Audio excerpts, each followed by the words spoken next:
The receipt was folded into thirds, tucked behind the wedding photograph in the cedar box he kept beneath the bed. Thomas Alderman had opened that box perhaps 100 times in 30 years.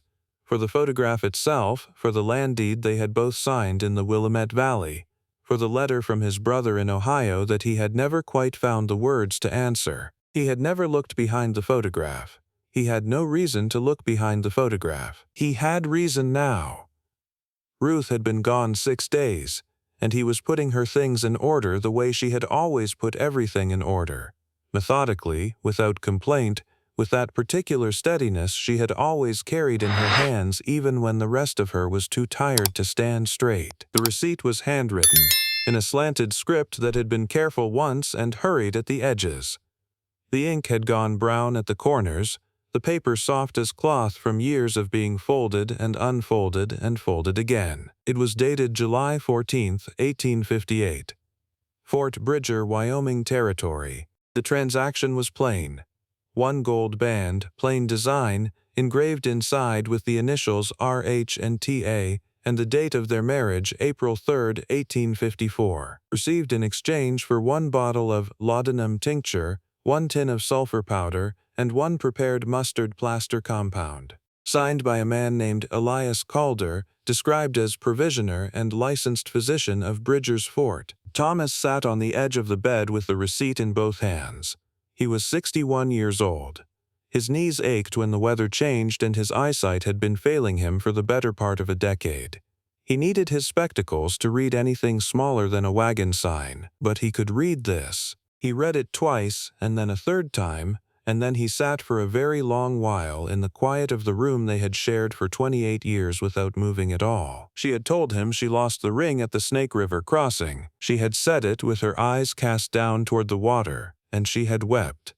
He remembered that, he had always remembered that, and he had told her rings could be replaced. He had taken her face in both his hands and told her rings could be replaced, and that they would have it made again the moment they reached Oregon City.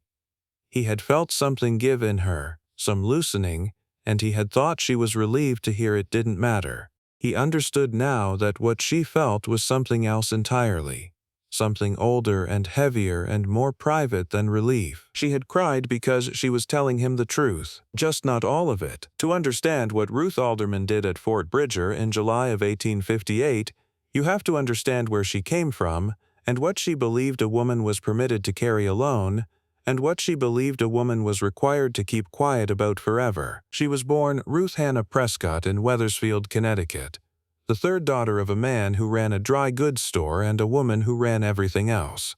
Her mother had particular opinions about suffering.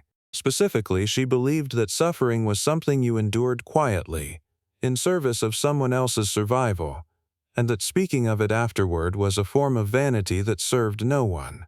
This was not a cruel philosophy. It was a practical one, born out of a life that had asked her to bury 2 children before they could say full sentences, and to smile at customers across a store counter the following Monday morning. Ruth had inherited this philosophy the way she had inherited her mother's particular shade of dark hair and her way of pressing her lips together before she said something important. She was not, by nature, a woman who asked for help. She was a woman who assessed a situation, determined what was required, and did it. This had made her a good wife and a careful mother and, as it turned out, an extraordinary person to have on a wagon train. What it had not made her was transparent.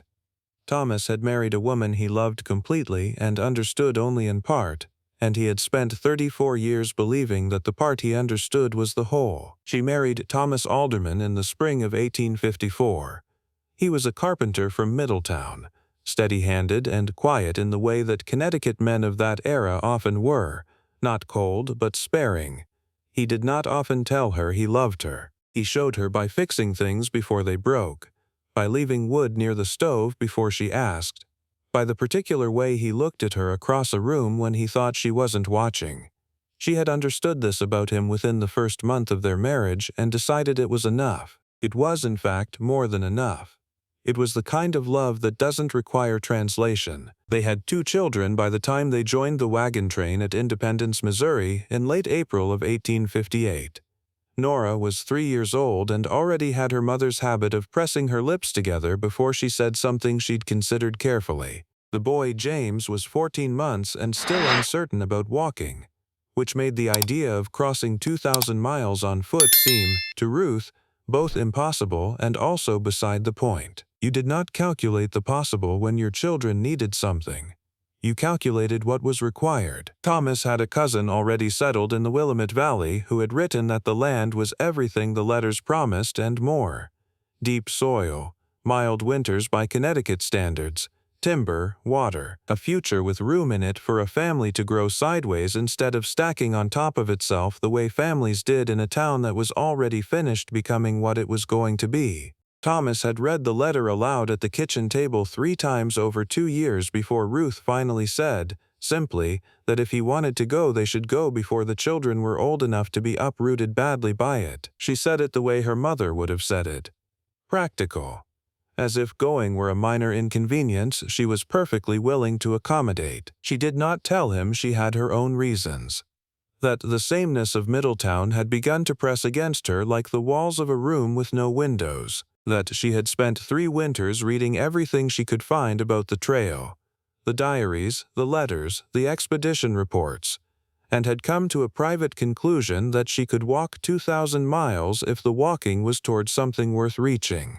That she wanted to find out in some uncategorizable way what kind of woman she was when conditions stopped being comfortable. She suspected she was the kind who was better under pressure.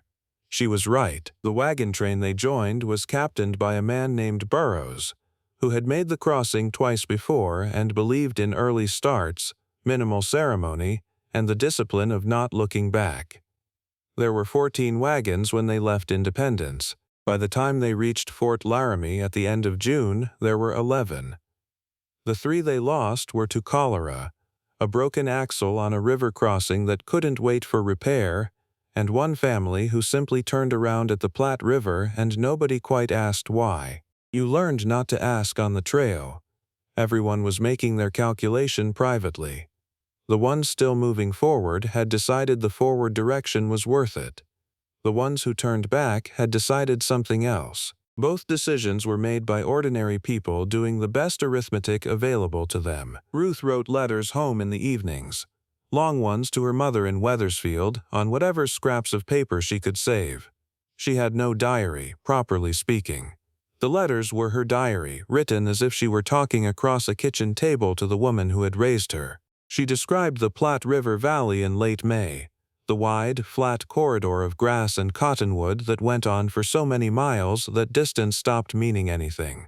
She described Chimney Rock from 12 miles away, the strange pale column rising out of the Nebraska plain with the improbable confidence of something that had no business being there, and the way the children of the wagon train ran toward it through the grass and gradually slowed as they realized it was farther than it looked, and then stopped walking entirely, and sat down in the grass with the particular deflated expression of children learning for the first time that some things are always further away than they appear. She wrote about the mud at the Platte crossing, which was everything anyone had warned her about, and then a little more.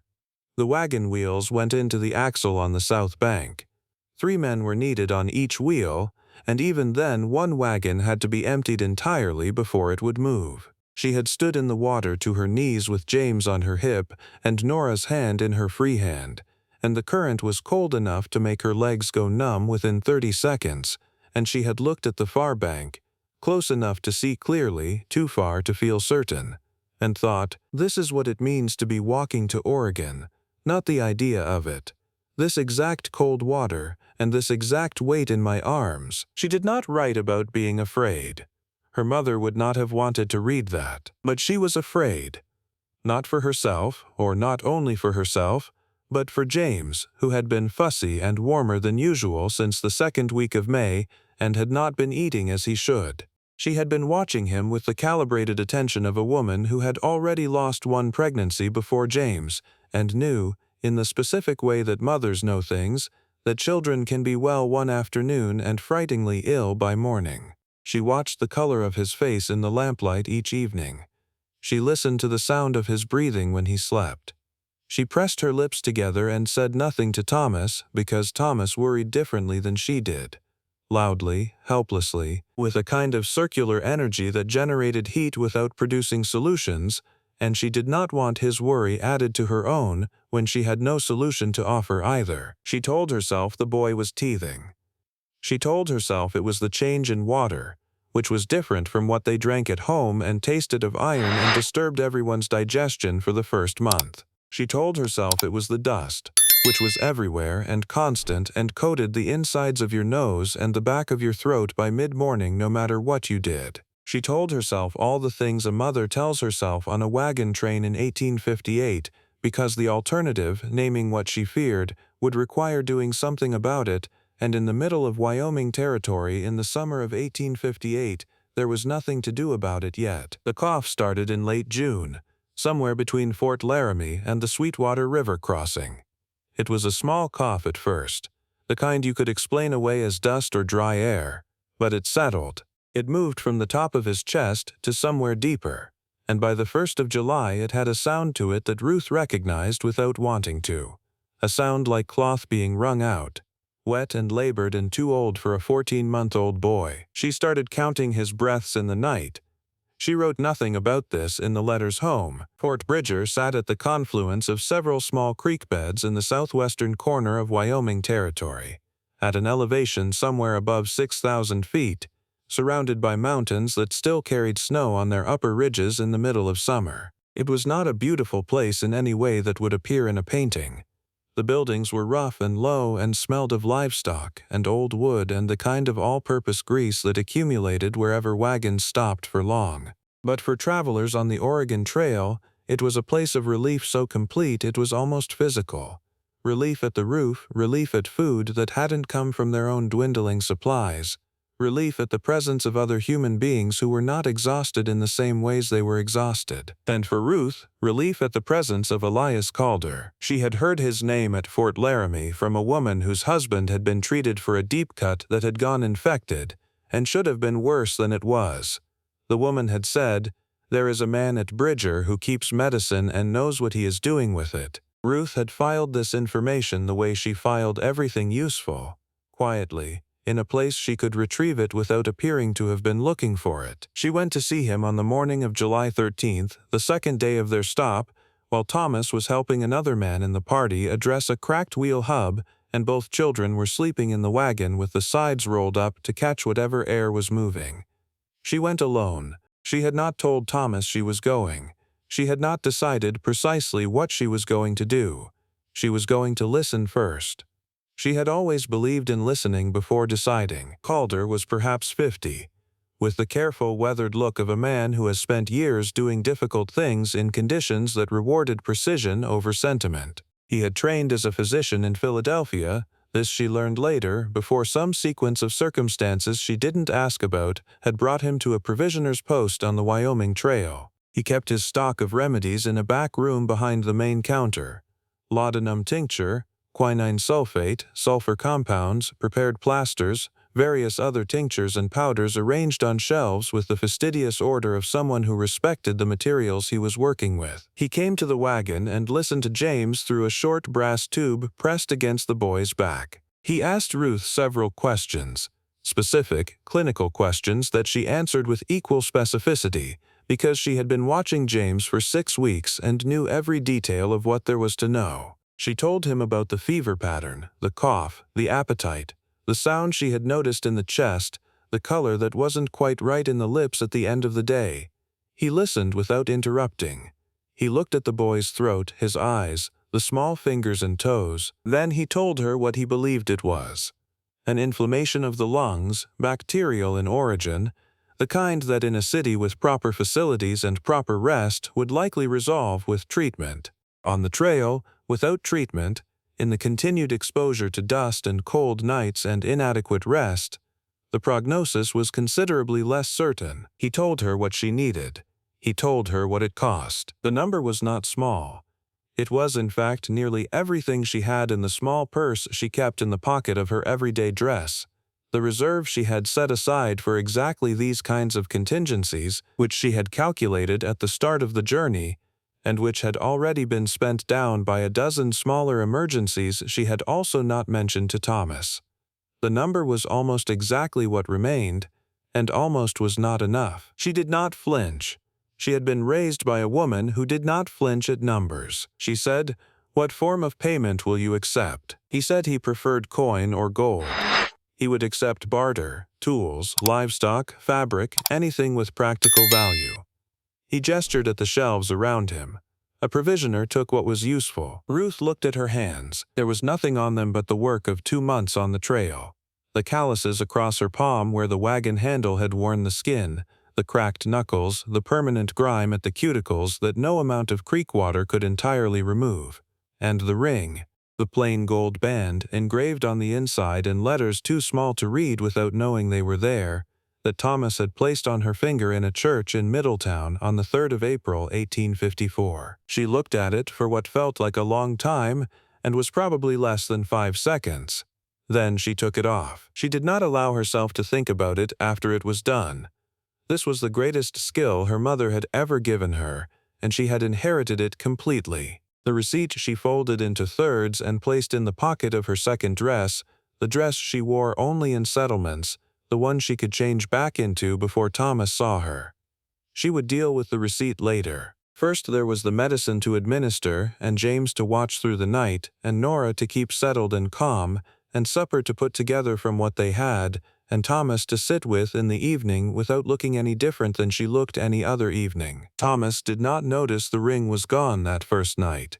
He was exhausted from the wheelwork and the altitude both, and he ate and fell asleep with his boots still on, and Ruth sat up with James until nearly midnight counting the seconds between one breath and the next, the way her mother had once taught her to do. 1,000, 2,000, 3,000. Listening for the rhythm to stabilize, listening for the sound in his chest to begin to loosen. By the second night at Fort Bridger, the fever had dropped a full degree. By the third morning, James ate something for the first time in 4 days. He ate it sitting up in the wagon bed in the early light, with the self-serious expression of a child focused entirely on the business of eating, and Ruth held her face very still while she watched him and felt something she could only describe, later and privately, as the particular gratitude of a woman who has not been asking God for anything and therefore has no proper way to say thank you. They left Fort Bridger on the 16th of July. Captain Burrows wanted to make South Pass before the end of the month, and the mountain passes ahead were not going to wait for anyone who lingered over sentiment. It was 3 days past the fort, on the afternoon of the 19th, when Thomas reached for her hand and stopped. He turned her hand over in his. He looked at it in the low western light, afternoon going orange and long across the sagebrush. He did not say anything for a moment that stretched long enough to hear the creak of the wagon ahead and the sound of the horses breathing. Then he said quietly, "Ruth," and she said, "I lost it. At the creek this afternoon. My fingers went thin in the cold water, and I felt it slip, but I thought, and then it was gone." She was looking at the trail ahead when she said it. She had been composing this sentence in her mind since the morning of July 13th.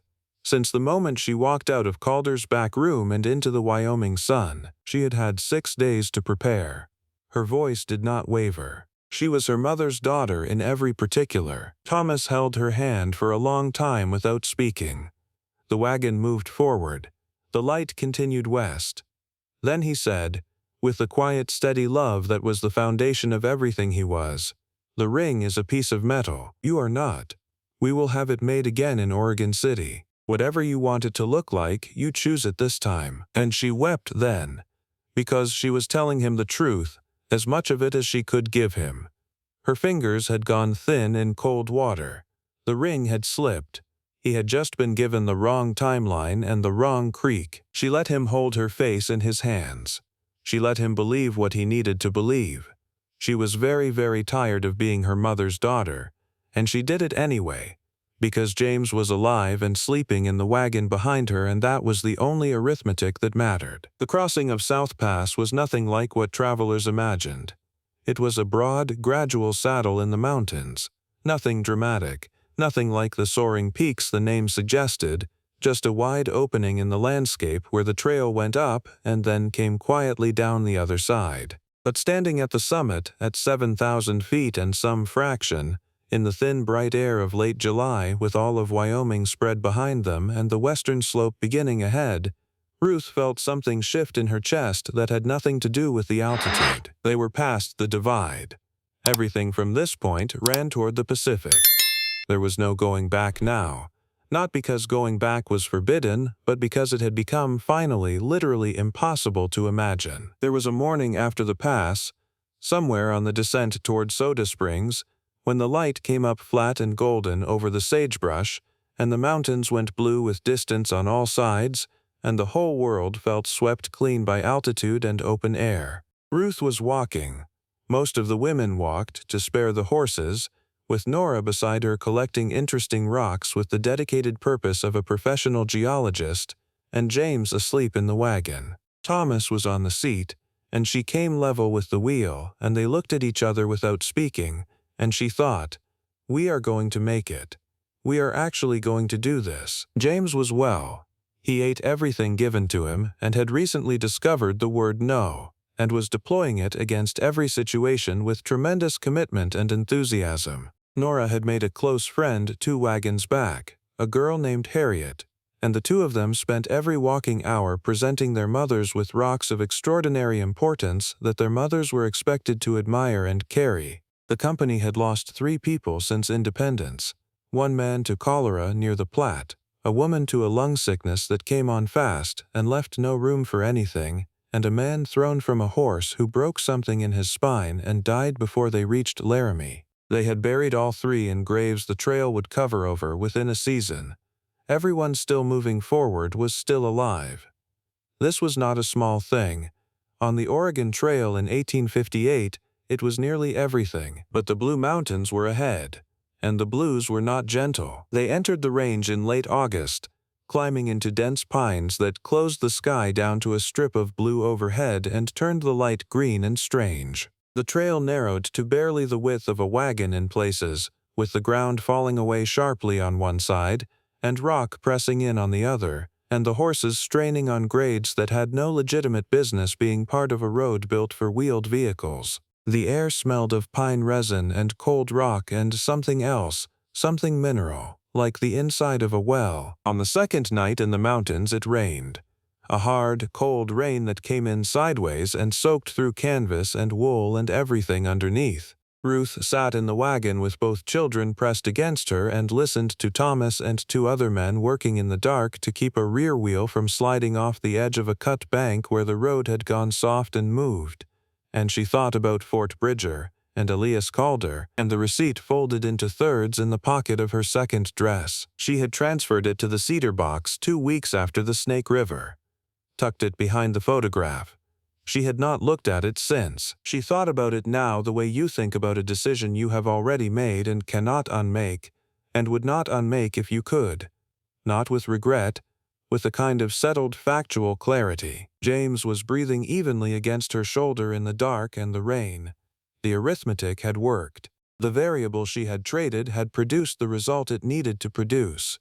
She pressed her lips together and listened to the rain and the men working and her son's quiet breathing, and she thought, all right, we are almost there. They were almost there. Oregon City in late September of 1858 was not what any of them had imagined, and also exactly what it needed to be. It was a place with permanent buildings, a church, a store, a physician, a school under construction, and ground that was not moving beneath their feet. They arrived on a Thursday, the sky doing the particular thing the Pacific Northwest sky does in autumn, going silver and vast and soft at the edges, as if the whole atmosphere were made of something more forgiving than light. Thomas's cousin William met them at the edge of town with his wife Clara and their daughter, a small serious girl of 5 who had been born in the valley and had never been anywhere else. Ruth shook the child's hand when she was introduced to her, and thought, you will never have to cross anything to get where you're going. You are already here. I cannot imagine what that is like. They settled on 42 acres in the valley that winter. The first house was small and the roof leaked until Thomas found the source of it in February and fixed it without being asked. By spring of 1859 there was a kitchen garden producing. By summer there were neighbors close enough to visit on a Sunday afternoon without planning it. By fall there was a second child coming, a girl, who would arrive in March and be named for Ruth's mother, because by then Ruth's mother had died in Wethersfield, and the letter announcing it had taken 5 months to arrive. Ruth did not go back to Connecticut for the funeral. The distance made it impossible.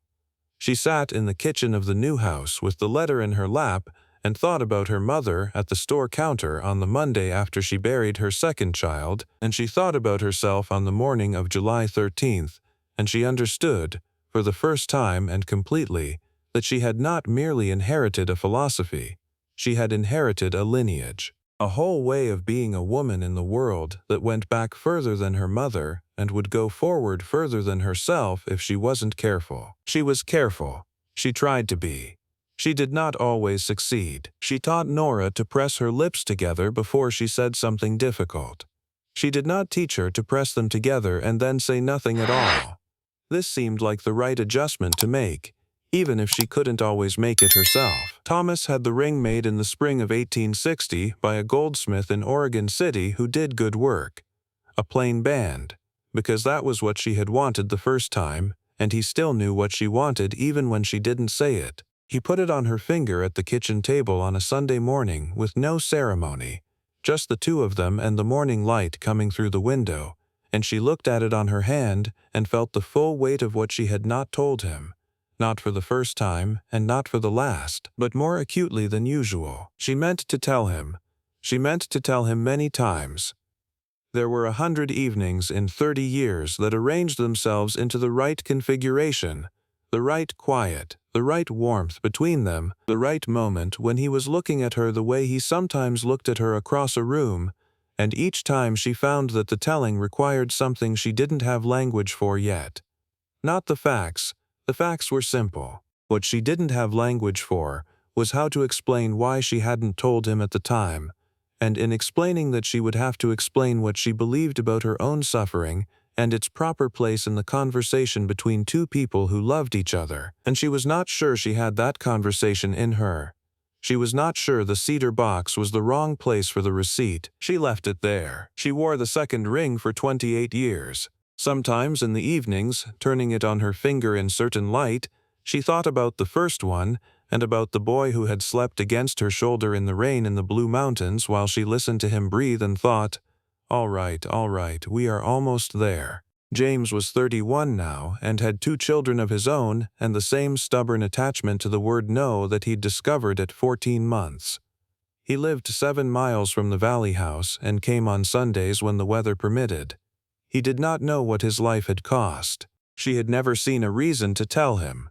That seemed right, too. She had been ill since January.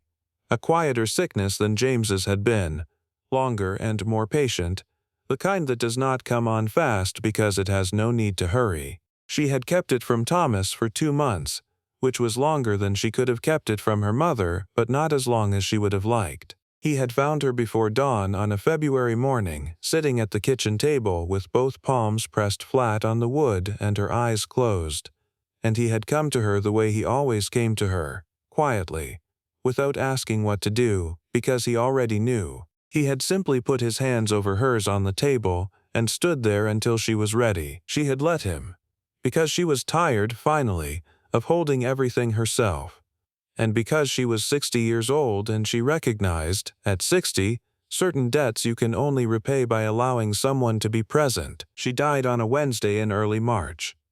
It was a mild day for March, the kind that happens sometimes in the valley as a kind of promise that spring is considering its options. Both children were there, who were not children anymore, who were 31 and 27 and had between them 4 children of their own. Thomas was there. It was the kind of death that is as good as a death can be. At home, in the room they had shared for 28 years, with the people she had walked to Oregon for gathered close enough to touch. She did not tell him about the ring. Not even at the end. Not even when she might have. Whether this was a failure of courage or a completion of a decision she had made in July of 1858 was something she did not leave him any guidance on.